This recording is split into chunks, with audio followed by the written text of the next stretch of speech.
Brian Lauer.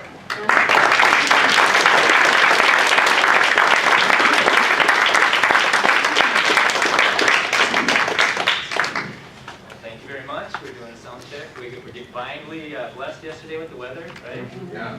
I was divinely blessed. I checked out the brackets, and I got 2 buys. I don't have a clue how to play either one of them. Carpet ball or shuttleboard or something, so. Just wait, when I collect all the prizes at the end. I'm favored, all right? And let's see. Oh, yeah. And we're supposed to remember, I was talking to somebody, we're supposed to remember, always remember. You guys might remember Mr. Steffes's paddleboarding lesson last year? Yeah. Oh, yeah. I always remember. Did anybody ever come up to you and say, hey, can you teach me how to do that? Well, you know, he's such a good teacher. I was out there paddleboarding, and he was working. Did you see that? I did see. Yeah, God has a sense of humor. I was paddleboarding by the slide, and he's working the slide. I get close. The front of the paddleboard goes straight down and just dives into the water. Just dives in the water. It's hard to stand on a paddleboard like that. So I jump in, and I figured it would go down like this, but it didn't. It just kept on slow. I'm looking around, and I was like, on my head. And I know what you're thinking. It's like, man, I hope he had a safety hat on, and I had this little floppy hat. You kids, just think what would have happened if I went to have that, you know? And I thought, you know, and you know, some of you guys have been out till now, just with the gut seeing something like that. And you know, you're laugh so hard you cry, and if you're drinking coffee, it's everywhere. You know, and you know who you are. You know? I don't want to name names, but the initials are Blaine, wherever he is. That's the crowd comes to my mind, my wife. You know who you are. And I thought, you know, maybe I can learn something from this. And you know, Mr. Steffes, Mr. Composure, he was taking notes on Sean's talk, Authentic Christianity. He's probably, you know, what he was just composed, you know. And you know, if there's anybody I want to make a decision in a stressful situation, Mr. Steffes. Yeah. He has the poise, he has the composure. And you know, a lot of people they laugh hysterically. I hear, "Are you okay?" And I thought, you know, it's like in that situation, you just want to. It's like, yeah, I'm okay. It's going 3 different ways, but I'm okay. And you know, I can learn something from this, I think, maybe. And I thought, just for a split second, I thought, you know, maybe I shouldn't have laughed so hard at his lesson last year. But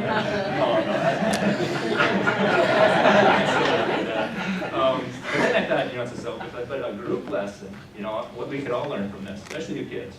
And I wouldn't be surprised if it shows up in the blue sheet next year. And this is this.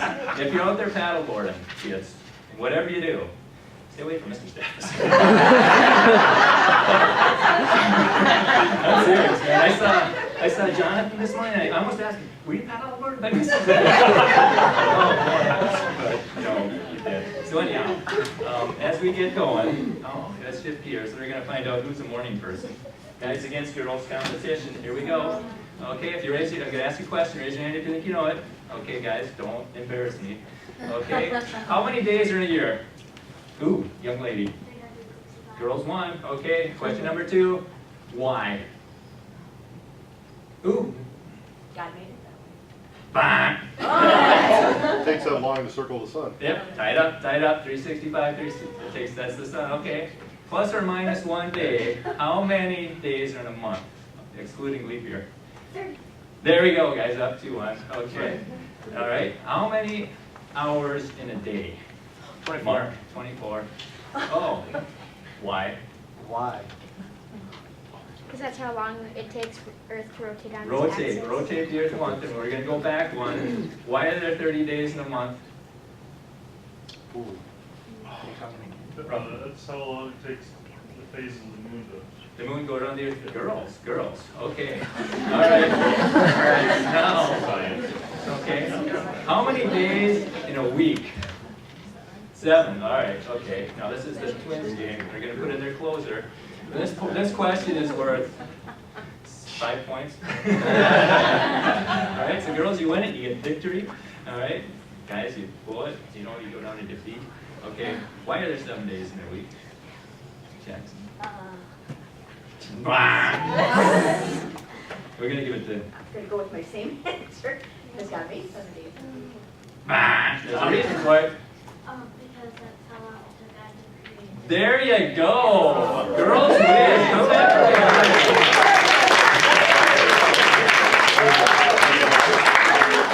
I don't like the way he does it. It's inconsistent. You know, This is new. New age I learned math. that from school. we're ahead, but we lose. Yeah. Or are we ahead anymore? But I don't know. Anyhow, okay, so girls, very good. You have bragging rights. So I've been asked to talk about authentic origins. Okay, authentic origins. Kids, you guys know what origins means? Anybody? Remember what I taught you last year? When you hear a word that you don't know what it means, you know what to do? Google it. No, you. What does that mean? Very good. Somebody that, yeah, you raise your hand and you say, what does that mean? What does that mean? And so origins, that's just a fancy way of saying how we got here. Where did the universe come from? Where did people come from? And this question was brought up at Bill Nye, science guy. They had the debate. And the moderator, question from the crowd, says, hey, Bill Nye, where did the particles for the Big Bang come from? You know what he says? Don't know, it's a mystery. And Bill, Ken Ham, he gets up there, says, turn, says, Bill, there's a book that says where the matter came from. Amen. And then there was another question right next, the next question for Bill. Hey Bill, how did consciousness come from matter? You know, how could we think? Don't know, it's a mystery. And Ken Ham, there's a book that tells us where we came from. And so there's two different pictures of origins. And we're going to go talk about what the Bible says. You know, that's the one that can answer the questions. Their religion, their faith is based on a belief system. All right? And so, let's see. And I gave a talk last year. We talked about petrified wood and fossils and stuff like that. And where's Mark? Did he fall asleep? Remember what we talked about? Uh-huh. Okay. All right. And so we got these talks up on YouTube. These talks are on YouTube, and let's see. Who knows who this one guy? Remember? Can anybody see who that is? Who's that? David. Where's David? Is he in here? David, yes. This was your big chance. You're on YouTube. Did you know that? Did anybody call your agent? They didn't call mine either. You know what that means? We got to talk. We need to get better agents. Okay, and so the talks above that, they got essay called State. We were able to talk about who's your daddy, evolution. We were able to talk about, let's see, guess my age, talking about dinosaurs. We had a room full at Bill Nye. We had all the chairs filled. We had all the lobby chairs filled. The standing room over. It was amazing. And then we did one on Noah too. So if you want, I can't cover everything, but it's all available on YouTube. And the interesting thing about this is people on the other side of the world are watching. It's really interesting.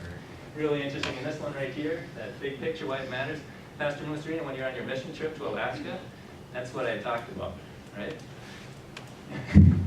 Mission trip, right? And then we did a vacation Bible study. Thanks to this. What was it? I witnessed.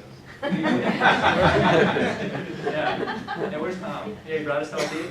He told me that your visa expired and you had to go back home. Isn't that what you said? You know what that's called? That's like discord within the book. I just said that to see Tom's expression. It was good. All right. So anyhow, in the beginning, let's start in the Bible. We're going to do Genesis chapter 1. And I remember when I first became a Christian, and I had no idea. You say, open to Genesis? It's like panic. Where's Genesis? Where's Genesis? And it's just page 1. Relax out there. Page 1. In the beginning, God created the heaven and the earth. All right? One of these verses will be up there. But let's stop right there. What was the beginning? The school system says it was millions or billions of years ago. All right? It can't be. I mean, there's scientific evidence where it can't be. The neat thing about this is anything's a click away. I don't have to study it all out. I just have to find somebody who has studied it and see what they say.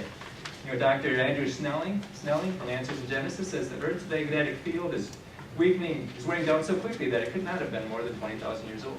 See, our magnetic field is getting weaker over time. It cannot be millions or billions of years old. He said if the core were more than 20,000 years old, that the starting energy would have made the Earth too hot to have been covered with water. So that it breaks their evolution theory. And this one here, this is my favorite speaker. You ever get time, go into icr.org, type in Jason Lyle, my favorite speaker, and then type in solar system, because he did an article on every planet. That's like it can't be millions of years.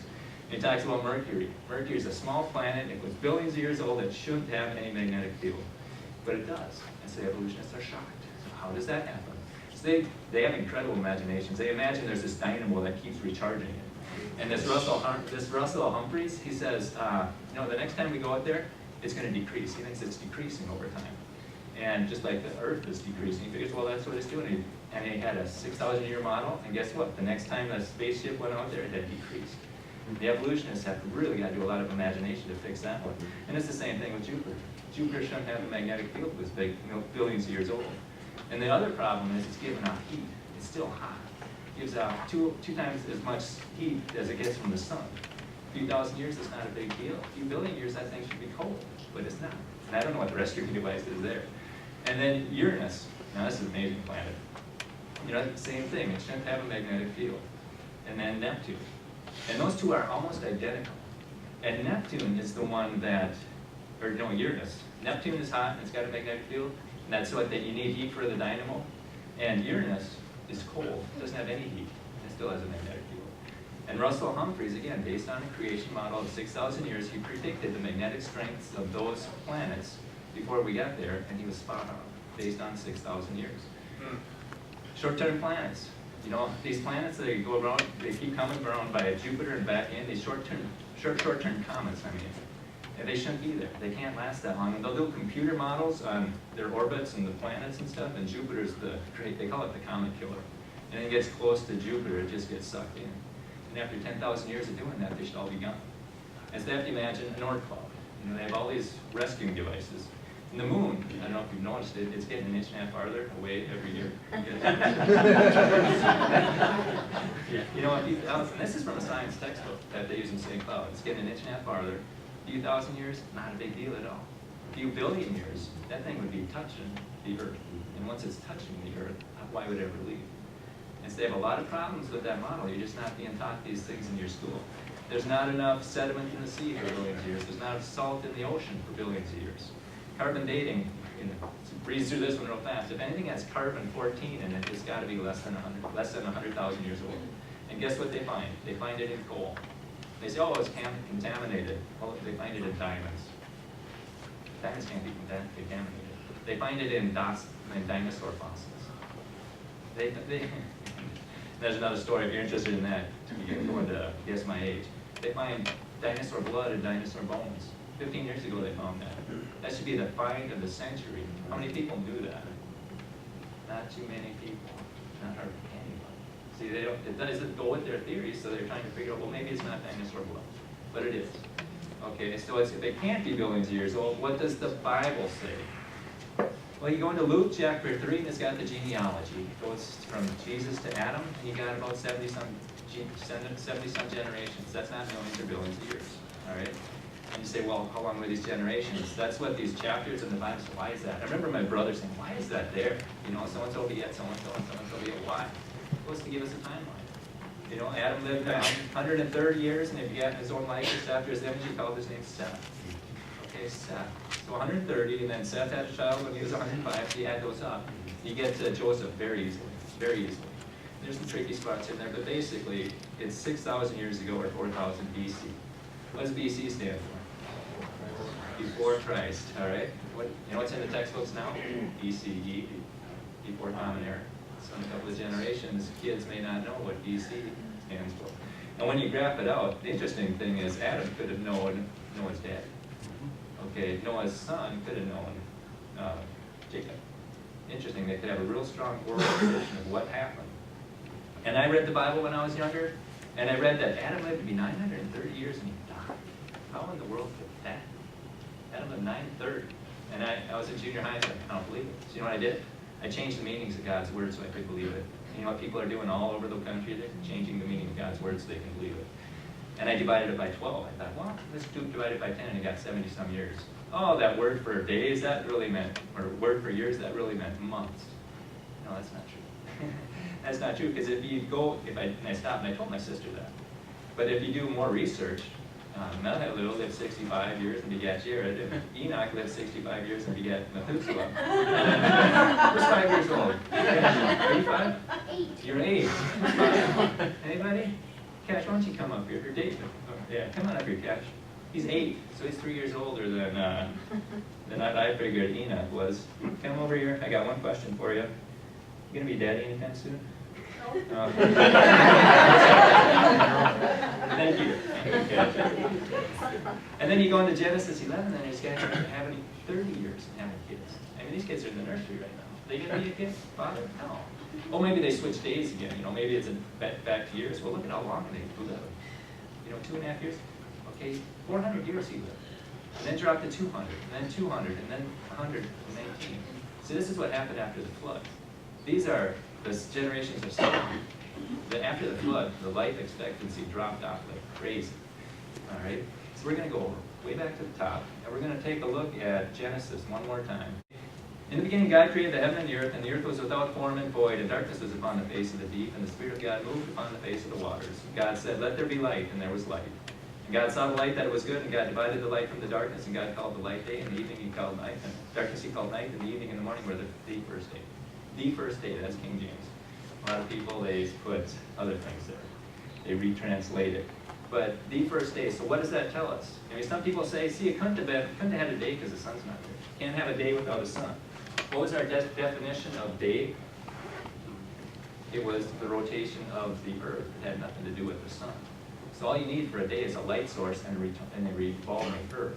And that's what we have here. And the earth was water. Understand that? Moved upon the face of the deep. And so when the Bible talks about that, it means really was one day. And how did people live to be 900 years old? You ever thought about that? That brings us to the second day. And God said, "Let there be a firmament in the midst of the waters, and let it divide the waters from the waters." And God made the firmament and divided the waters which were under the firmament from the waters which were above the firmament. And it was so. And so the main thing is, what's a firmament? And some people say, well, it's the continents. They divide the waters. Some people say there's water on the earth and water in the earth, and there's this dirt that separates it.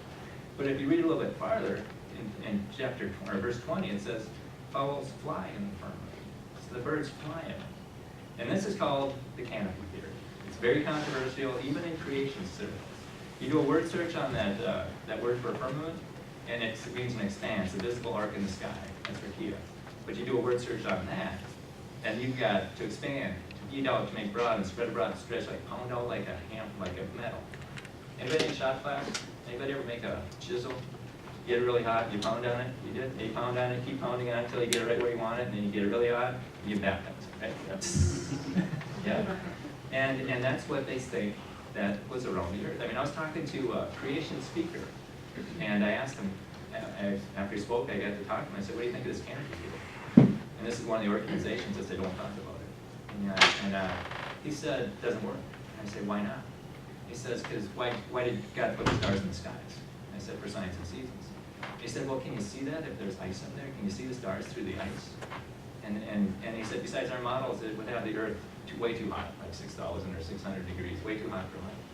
So I'm walking away kind of scratching my head, and I'm thinking, no, wait a minute. Just because God's model, or man's models don't work, doesn't mean God's models don't. Right? And if man can take sand and turn it into glass that we can see through, maybe God can take water and make it crystalline that we can see through. And that's what Josephus actually says in his history of the world. So he placed a crystalline firmament and put it around it in a matter agreeable to the earth. So a crystalline firmament around it.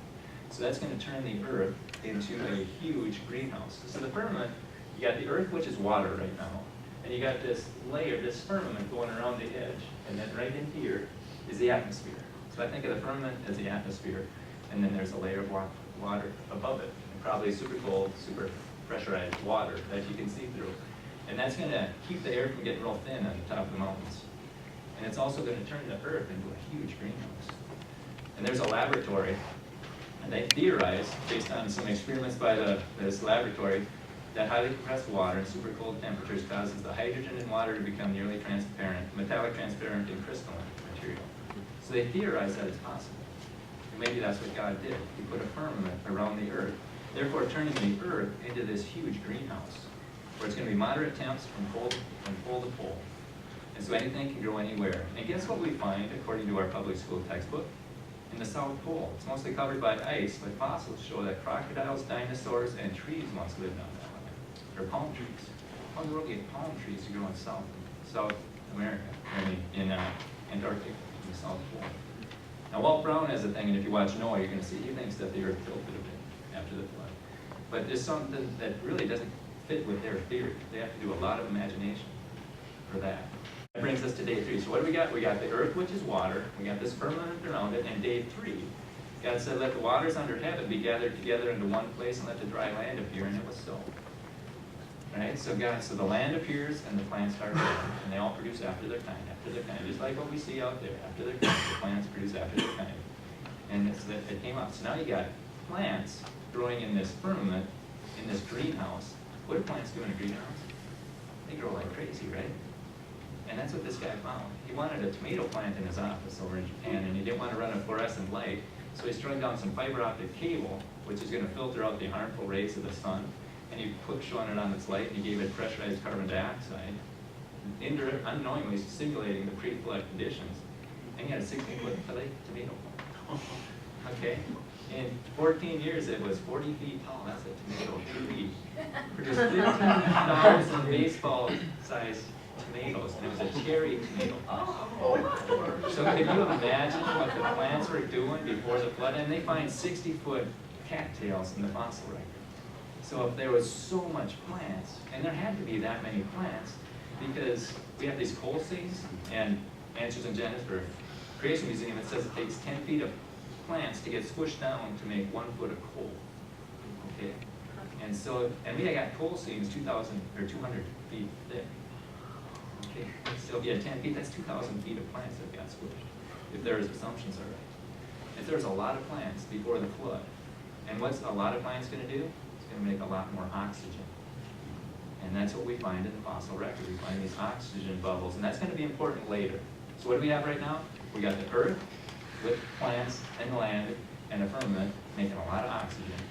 And then he takes a break, and he goes to the universe. He makes the stars, and God said, let there be lights in the firmament under heaven to divide the day from the night, and let it be for them signs and for seasons and for days and for years. Okay? And you drop down to 16. This is my favorite verse of the whole Bible. He made the stars also. It's just an afterthought. Amen. Just an afterthought. You know, hundreds of billions of galaxies, with each containing hundreds of billions of stars, and they're all different. And he knows them by name. Oh, I did that too. You know, that just, yeah, by the way, yeah, I did that. And that goes along. You know, they were created. And when you look at the solar system, their theory for a solar system, and a great question to ask me is, why do things spin? I think it was Isaac Newton says, we can explain why they spin, but we can't explain, you know, why they started spinning, or how they spin. You know, we know where they're going, but we can't explain how the motion got started. And because if it's all a debris cloud, you know, it should just be a dead body up there. Okay? And this, again, in a public school textbook, it says most planets spin the same way. As they say it like it's no big deal. But it is, because it contradicts the law of angular momentum.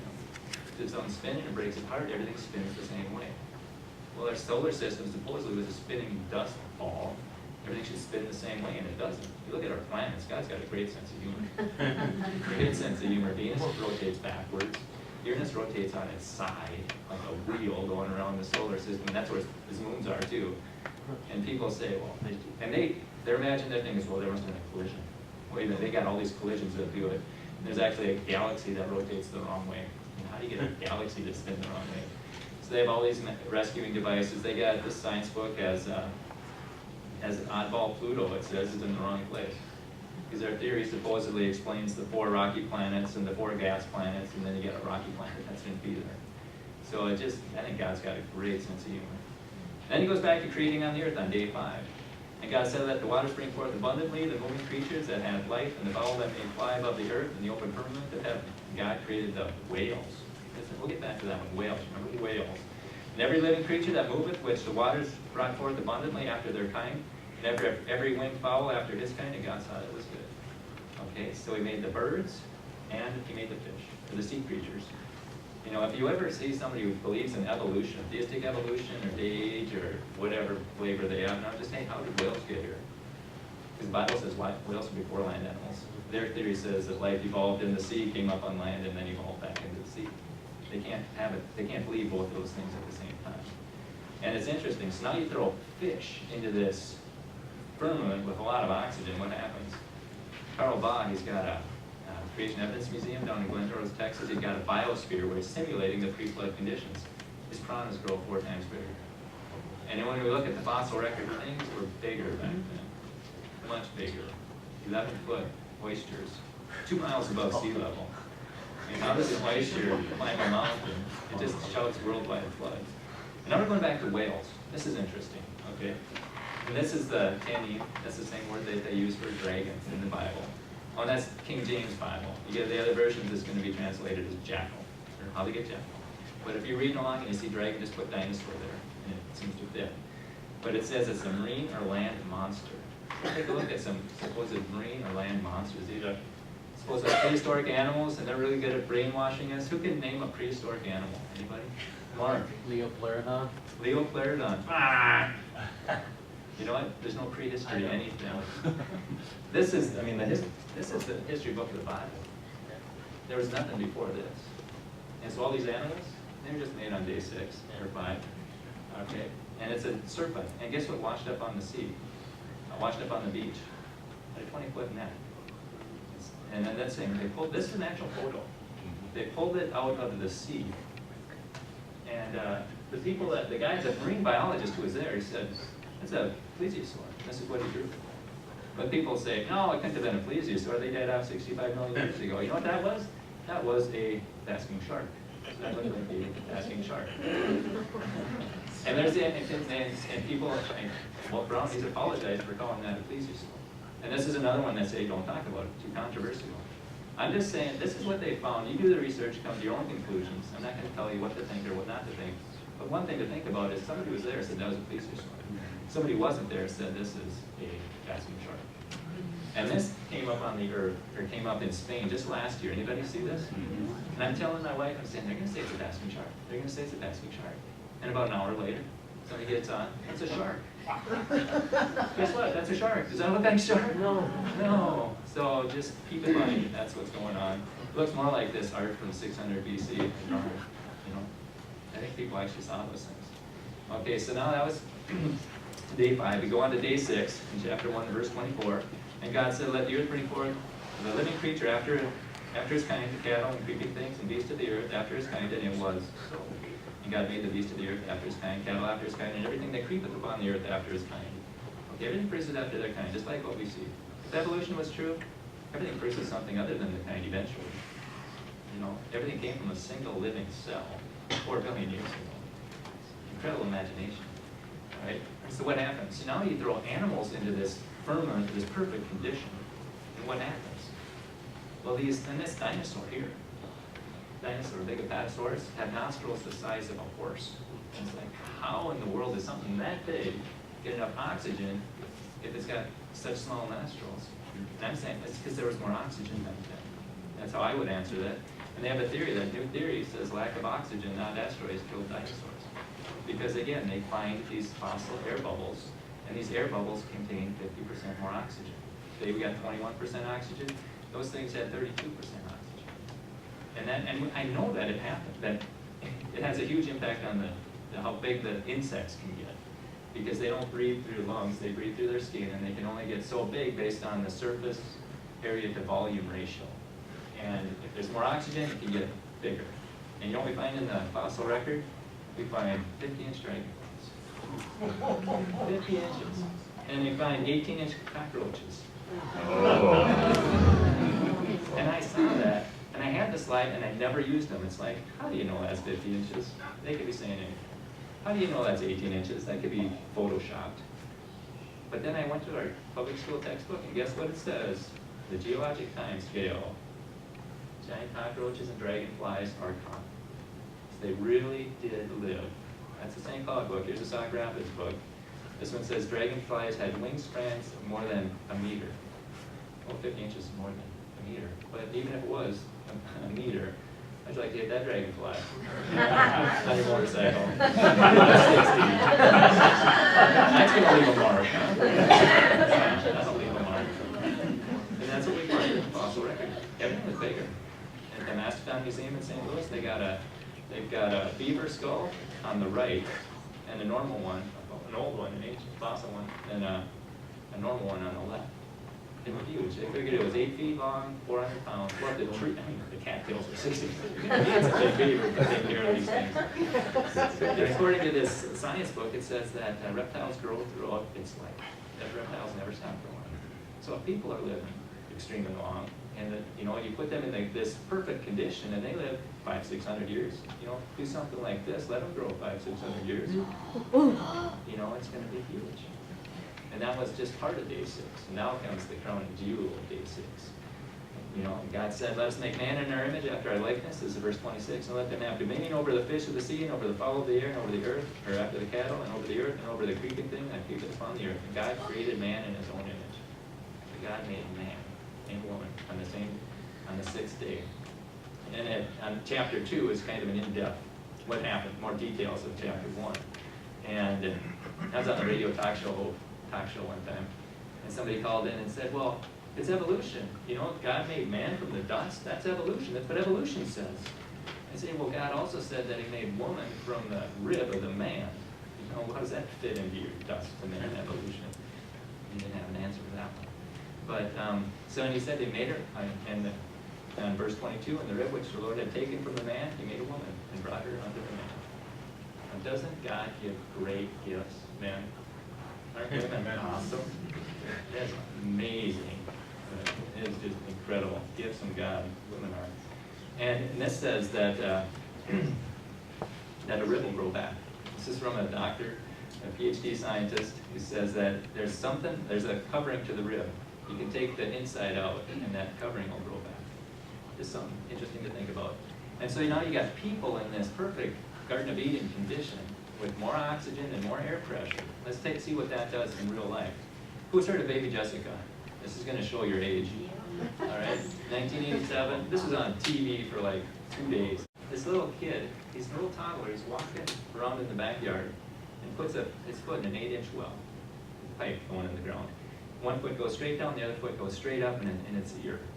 And she's in there for almost 2 days, 2 or 3 days. Can you imagine the parents, your kids in this hole, we can't get her out. And they rip apart the neighborhood, and they get her out, and her leg has not had circulation for 2 or 3 days, and it's all black. And a doctor says, hey, we gotta cut that thing out. Another doctor says, before we do any cutting, let's throw in a hyperbaric chamber. You say, what's that? That's a chamber that simulates the pre-flood conditions. With more oxygen, more air pressure, and her leg came back. She didn't lose it. And I have a friend out in Hawaii, and his sister is a nurse where they do surgeries in hyperbaric conditions. He goes in there, he gives them more oxygen. They have a lot better results. I mean, even professional teams, they have these. And to get their athletes back on the field and have them do it quicker. And there's Baby Jessica with both legs. Notice, I think she lost a toe, but that's a lot better than losing a leg. So that can show what that pre-flood condition would do on humans. And here's a football player. Actually, this is Nick's football card. He sent it to Game Home. Game Home uses it in his presentation. About 3 times a week, Zach shows up for an hour or so in a hyperbaric chamber. Helps the body and promotes a feeling of well-being. So just think if the whole world was like that. You got this healing going on, and then also that firmament's going to filter out the harmful rays from the sun, which are just messing up our genes every day. You know, we have things that go up and down the DNA, fixing all the damage that's caused by the sun. And so before the flood, they lived to be 900 years. After the flood, it drops off precipitously. Something changed. And also what they were eating changed. You know, after the flood, they could eat meat. Before the flood, God says in verse 29, and he's talking to Adam and Eve, I have given you every herb bearing seed which is upon the face of the earth, and every tree in which is the fruit of, which is the fruit of a tree yielding seed. So for you it shall be for meat. So they didn't eat meat before the flood. They were living 900 years. And you guys ever eat the seed of a peach? I forgot to bring it today. Normally I crack the pit. That's pretty hard, but if you crack the pit open, there's a little seed in there. And it's supposed to, we'll get into this. And the people that eat these things are the losers. They live up there by China, and these people live to be, and this even today. They reach physical and intellectual maturity at about 100. Isn't that interesting? 100 years old, they're considered not even old or elderly. Not uncommon for a 9-year-old to have a child. It's like, what are they doing up there?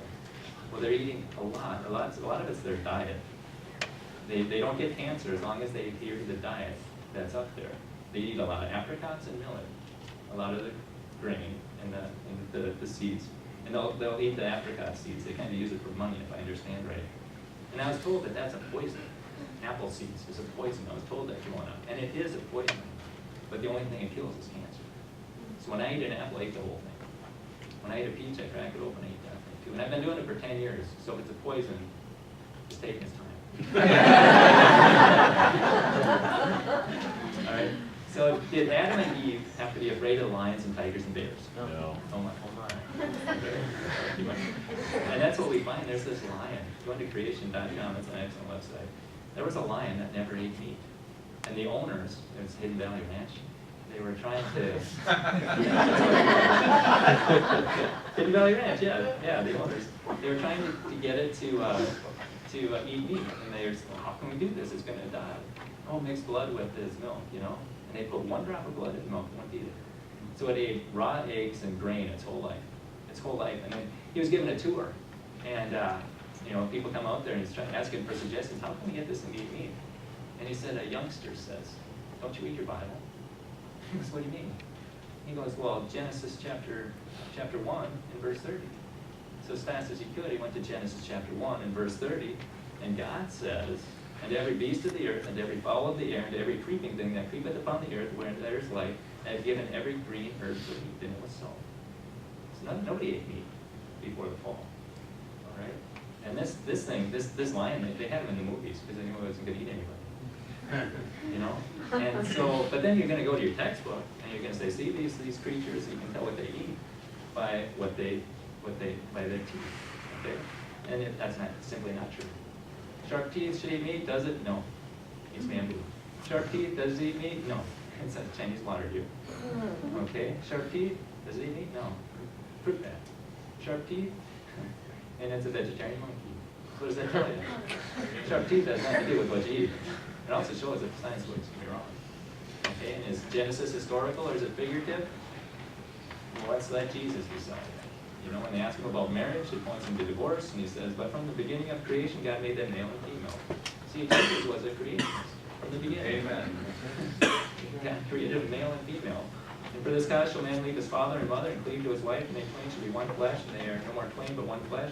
What therefore God hath joined together, let not man put asunder. And so what he's doing, they say, what does that have to do with Genesis? Well, that's what he's quoting. Genesis chapter 1 and Genesis chapter 2, saying it's the same event, saying it's a historical, accurate event. Okay, and that's why marriage is a man and a woman. It's not based on society, tradition, everything. It's based on what God did. It's one man, one woman for life. Okay, how long was the creation week? There's a lot of debate on that. Was it millions or billions of years? Was each day millions of years? Well, let's go to our 10 Commandments, shall we? Amen. For in 6 days the Lord made heaven and earth, the sea, and all that in them is, and rested the 7th day. It was obviously 6 days. And they always argue, the only place they argue about it is Genesis chapter 1. Well, then you ask them, well, how long was Jonah in the whale then? Was that 3 million years? Yeah. Or in the fish, the great fish. And Jonah says the great fish. Well, what did Jesus say about the thing? In Matthew 20, Jesus says, for as Jonah was 3 days and 3 nights in the whale's belly, so shall the Son of Man be 3 days and 3 nights in the heart of the earth. So Jesus says, hey, that's a historical event. They were literal days. It's just like, yeah, how long was Jesus in the tomb? Was that millions of years? No, it's obviously 3 days and 3 nights. And it says, oh, see, it's a whale's belly there. Jesus called it a whale's belly. And over in Jonah, it says it's a great fish. See, contradiction? No, it's not. You know, their classification system was different. You do a word search on that, and it's that word that they use is kakos, and it means a sea monster, whale, or a huge fish. That's what it means. There's no contradiction at all. All right? And so now we ask, if everything was very good, you know, what happened? And that brings us to the fall. And we aren't going to go into that. You're going to have to see it on YouTube. But the one thing that I want, you know, with this authentic Christianity, authentic salvation, and authentic, you know, living our life. This is the bonus question. You can redeem yourself. Guys, you can redeem yourself. What can't you do in heaven? Sam. Well, close. Not what I'm looking for. Die. What, Taylor? What? Anybody? You just start shelling. Yes. Die. No? Well, Can't win souls. Can't win souls. Who said that? That's the trouble. Guys win. Guys win. Yeah. That's right. Pastor Charles Detroit gave that message of a spool of string. He had a little colored part, and he stretched it across the church. He could have kept on going forever. That colored part, he said, this is your life. The rest of the part, that's eternity. And what you can't do for eternity? Can't win souls. The only time you can do it is right now. And so, with that, I think, and this is for the new believers, he that walks with the wise shall be wise, but a companion of fools is destroyed. So people are just starting their Christian walk. I encourage you to find some Christian friends. They can bring you up. And if you don't, you can have your friends bring you up. So with that, I think we're going to hand it over to Pastor Kakuza. I appreciate you so much.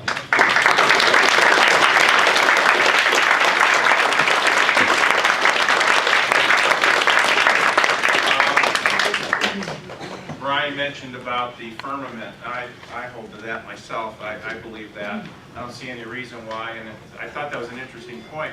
Why couldn't God have made that transparent to where we could see the stars? And then we were sitting there, and